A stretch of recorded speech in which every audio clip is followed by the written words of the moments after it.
Hello friends, welcome back to Aishu's vlog. ഇന്ന് ഞാനിവിടെ എള്ളുണ്ടയുടെ recipe ആയിട്ടാണ് വന്നിരിക്കുന്നത്. ഇത് ഉണ്ടാക്കാൻ വളരെ എളുപ്പമാണ്. അപ്പോൾ നമുക്ക് റെസിപ്പിയിലേക്ക് കടന്നാലോ. ഇതിൻ്റെ മെയിൻ ഇൻഗ്രീഡിയൻ്റ് ആണ് എള്ള്. ഞാനിവിടെ 150 ഗ്രാം കറുത്ത എള്ളാണ് എടുത്തിരിക്കുന്നത്. നിങ്ങൾക്ക് വേണേൽ വെളുത്ത എള്ളും എടുക്കാം, പിന്നെ കറുത്ത എള്ളും വെളുത്ത എള്ളും രണ്ടും മിക്സ് ചെയ്തിട്ടും എടുക്കാവുന്നതാണ്. പിന്നെ ഞാൻ എടുത്തിട്ടുള്ളത് 2 ശർക്കരയാണ്. പിന്നെ അല്പം ഏലക്ക പൊടിച്ചതും ആവശ്യത്തിന് ഉപ്പുമാണ് വേണ്ടത്. ഇനി നമുക്കിതെങ്ങനെ തയ്യാറാക്കുന്നതെന്ന് നോക്കാം.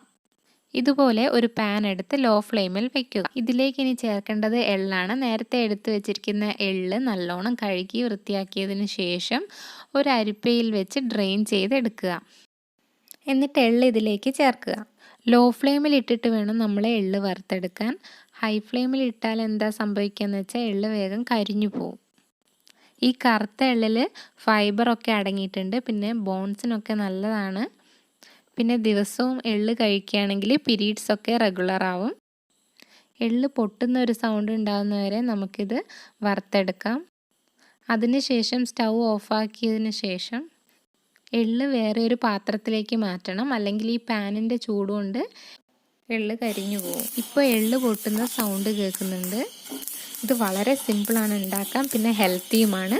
ഒരു പ്രാവശ്യം നിങ്ങളിത് ഉണ്ടാക്കി നോക്കുകയാണെങ്കിൽ പിന്നെ നിങ്ങൾ പുറത്തുനിന്ന് വാങ്ങില്ല, കാരണം അത്രയും സിമ്പിളാണ് ഇത് തയ്യാറാക്കാൻ. ഇനി നമുക്ക് സ്റ്റൗ ഓഫ് ചെയ്ത് എള്ള് വേറെ ഒരു പാത്രത്തിലേക്ക് മാറ്റാം.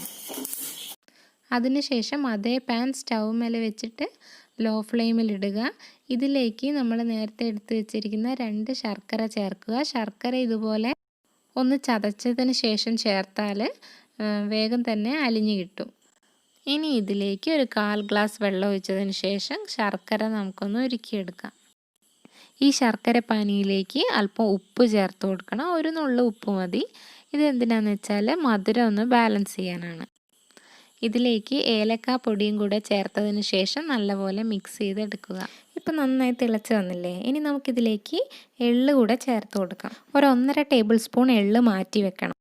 എള്ള് മിക്സ് ചെയ്തിട്ട് ശർക്കര പാനി അധികമായിട്ട് നിൽക്കരുത്. ശർക്കര പാനിയേക്കാളും കൂടുതൽ എള്ളാണ് വേണ്ടത്. അതുകൊണ്ടാണ് നമ്മൾ നേരത്തെ ശർക്കര പാനി ഉണ്ടാക്കുമ്പോൾ 1/4 ഗ്ലാസ് വെള്ളം മാത്രം ചേർത്തത്. ഇപ്പം നോക്കിയേ, ശർക്കര പാനി അധികം നിൽക്കുന്നില്ലേ, അത് പാടില്ല. നമ്മൾ എള്ള് ചേർത്ത് കൊടുക്കുക നല്ലോണം.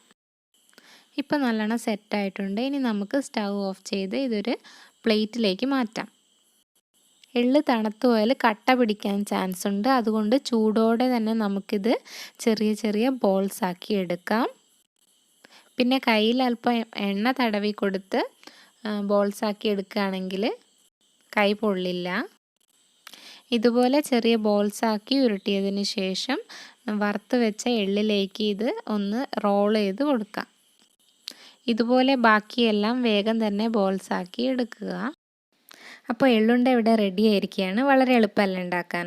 അപ്പോൾ എല്ലാവരും ട്രൈ ചെയ്ത് നോക്കണം. നല്ലൊരു സിമ്പിളായിട്ടുള്ളതും ഹെൽത്തി ആയിട്ടുള്ള റെസിപ്പി അല്ലേ. അപ്പോൾ നെക്സ്റ്റ് വീഡിയോയിൽ പുതിയൊരു റെസിപ്പി ആയിട്ട് കാണാം. ബൈ. നിങ്ങൾക്കെല്ലാവർക്കും എൻ്റെ വീഡിയോസ് ഇഷ്ടമായാൽ സബ്സ്ക്രൈബ് ചെയ്യുക. സബ്സ്ക്രൈബ് ചെയ്തതിന് ശേഷം അതിൻ്റെ തൊട്ടടുത്തുള്ള ബെൽ ഐക്കൺ പ്രസ് ചെയ്യുക. ബെൽ ഐക്കൺ പ്രസ് ചെയ്താൽ ഞാൻ വീഡിയോസ് അപ്ലോഡ് ചെയ്യുന്ന സമയത്ത് നിങ്ങൾക്കതിൻ്റെ നോട്ടിഫിക്കേഷൻ ലഭിക്കുന്നതാണ്. Thank you.